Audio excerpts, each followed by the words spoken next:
Welcome back, everyone, to Ferris Sports Update. Rob Bentley, joined now by Ferris State Hockey coach Bob Daniels. And Coach, first of all, welcome back to the show. Thank you, Rob. Appreciate it. Coach, the past weekend in the CCHA playoffs, second-round series, taking on Bowling Green State, and unfortunately, went to a deciding Game 3 and a tough loss for the Bulldogs, and I know a heartbreaking loss for your kids. Yeah, it really was tough, and I do feel for the players right now because you know, it's gonna be a tough couple days here in classes, and everyone, hey, what happened? How did that happen? But you know, first of all, I thought Bowling Green played an excellent series, and their goalie Andrew Hammond was fantastic, played exceedingly well, and they deserve a lot of credit. And you know what I told the guys after the series when it was over is, you know, we're more than likely we're going to move forward to the NCAA tournament, and we just can't let one weekend define our season. We've had such a wonderful season with the league championship, and knowing that we're going to go forward in the NCAA tournament. It's no different than Kentucky basketball or North Carolina basketball on the weekend. They lost their conference tournaments too, and we got to put it behind us and look forward. As the #1 seed, you got to bye in the first round, and you start play on Friday night against a Bowling Green State team that came in off a big series win over Northern Michigan on the road. Yeah, they did. They had played 3 games against Northern and had lost the first game there, and come back and win the next 2. And we knew we were going to have our hands full with them. I mean, we knew, and we had a great week of practice. And I have to say, I thought our guys played very well. I was not disappointed whatsoever with their effort. It was just, you know, a couple times, a few defensive lapses, and more than anything, we could have cashed in on more scoring chances than we did. But overall, I thought our guys played hard, they played well, and I'm proud of their efforts. You mentioned the Bowling Green goaltender Andrew Hammond, a big weekend, and had 54 saves in that Friday night game. Yeah, on the Friday night game that went to overtime, they made 54 saves. And you know, there's sometimes when you get 54 shots, or I mean, rarely you get 54 shots, but there's times when you get a lot of shots, and they're not that good of quality. But in that game, boy, not only did we have a lot of shots, but we had an awful lot of good chances. And he, you know, he stood tall. He definitely earned the win that night. Bulldogs had a lead in the third period. They come back and scored late in regulation, and you go into overtime, and a long overtime session, and then finally Bowling Green able to pull out the 3-2 win. Yeah, you know, when you get to the sudden death overtimes, it's really difficult. And the tying goal on Friday night was, you know, really kind of a funny bounce off of Jordy Johnson's skate. I think we just saw it there in the highlights, but it was just, it kind of showed the nature of the weekend. There was a couple goals there that were just bad breaks, bad bounces, and you know, realistically though, we had a 1-goal lead with under 3 minutes to play. Would have liked to see us get that win on Friday night. You come back on Saturday night, and as we go to the highlights of Saturday's game, you knew you needed a win, and fortunately the Bulldogs able to get just that, a big win, 7-4, and a lot of goals in that third period. Yeah, if we could have banked a couple of those goals, I would have liked to have carried them forward to the next night, but obviously you can't do that. But, you know, the game was much closer than the 7-4 score. It was realistically a 1-goal game going into the third period, and you know, we did score quite a few goals in the third.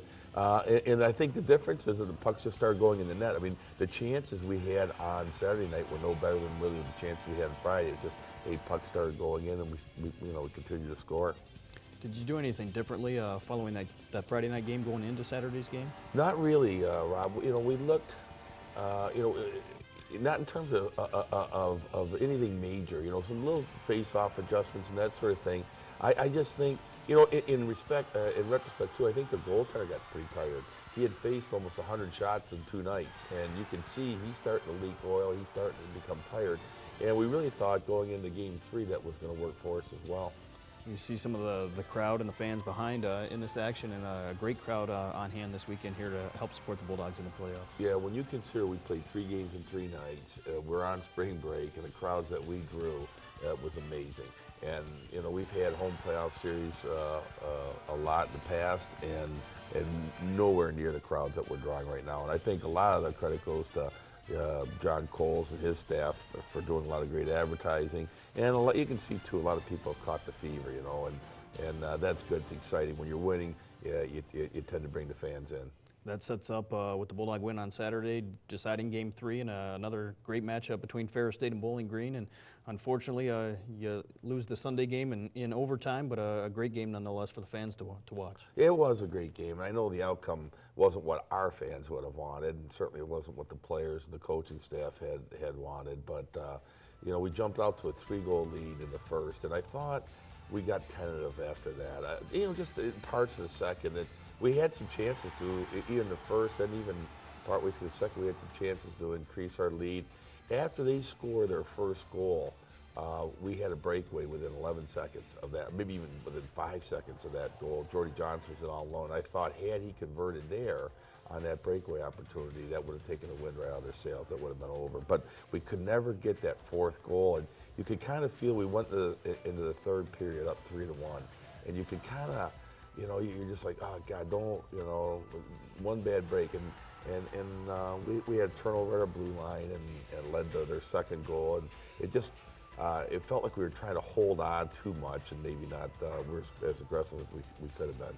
On a positive note, as you mentioned earlier, as the regular season champions, likely scenario, you get into the NCAA tournament for the second time in school history. And how do you put this series behind you as you move forward to the NCAA tournament? Well, Rob, it's not going to be easy. I won't lie to you. We're really disappointed, and we haven't had much time. But we're going to take a couple days.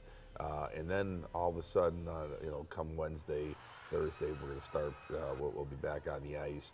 I think we're going to have to, hit practice hard. We don't have to be out there for a long time on the ice. Once we hit Sunday, Selection Sunday, and we know who our opponent, where we're going, I think the excitement's going to start to bubble up again. And I think come next Monday, we're going to start a preparation. We'll have an opponent in mind. We'll have a destination where there's 4 regional sites. We'll know our destination, and all of a sudden now the excitement will start coming back. But for the next few days, it's it's a tough pill to swallow. Obviously, some goals still out there in front of you as you head into the NCAA tournament, and a scenario where you lose one and you're done in the NCAA tournament. But great news for the Bulldogs. Should you make the field as you expect, it's always a great opportunity in the NCAA tournament. Yeah, it is, and you know what? We got a team that if we're on our game, we have a shot of getting to the Frozen Four. And we'll take it. We'll take the regional first. It's 2 games, and should we be on top of our game, we have an opportunity. And so that opportunity we can't let slip. We're going to have to make sure we come out and play our best hockey. Coach, thanks for being with us again, and congratulations on what's been an outstanding season so far, and looking forward to some more success here in the postseason. Thank you, Rob. Appreciate it. We'll be back with more Ferris Sports Update right after this.